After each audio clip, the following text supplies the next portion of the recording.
जब से आइले फगुआ के टाइम बड़ी भौजी पागल आइल। जब से आइले फगुआ के टाइम बड़ी भौजी पागल आइल। जब से आइले फगुआ के टाइम बड़ी भौजी पागल। जब से आइले फगुआ के टाइम बड़ी भौजी पागल आइल। कैसे कोई की रंग लगावाली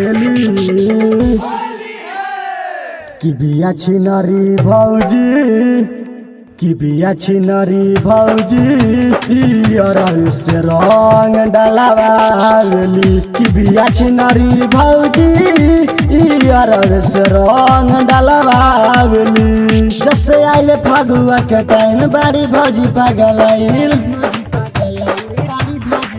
जब से आइले फगुआ के टाइम बड़ी भौजी पागल आइल। जब से आइले फगुआ के टाइम बड़ी भौजी पागल। कैसे कोई की रंग डलवाली कि बिया छिनारी भौजी,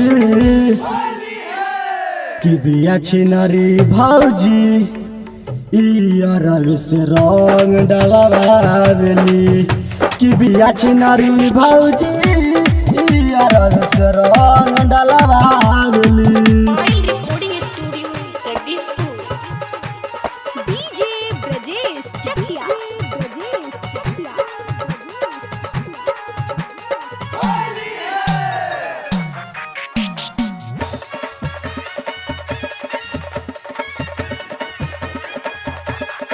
केहू आगे डालत पावे केहू पाछे डाले। अरे रंगवा से न करता चोली भीजे।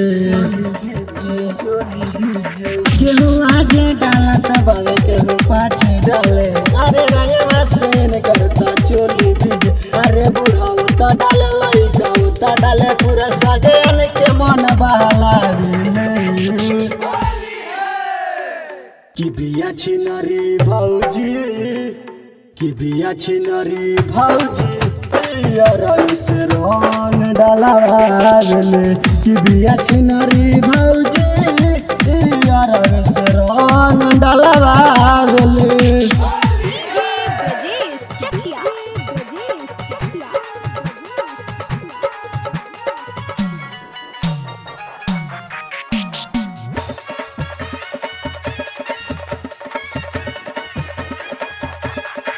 अरे बहुत फगुनी के लबे बेयारे। अरे भेजता सोनिया तो हमरो सलावार। अरे बहुत फगुनी के लबे बेयारे। अरे भेजता सोनिया हमरो सलावार। अरे सब केहू डाली मन हमारो नहारी। सब केहू के रंग लगावारी ना। कि बिया छिनारी भौजी, कि बिया छिनारी भौजी यार से रंग डलवाली। कि बिया छिनारी भौजी चोली में रंग डलवाली। डीजे ब्रजेश चकिया।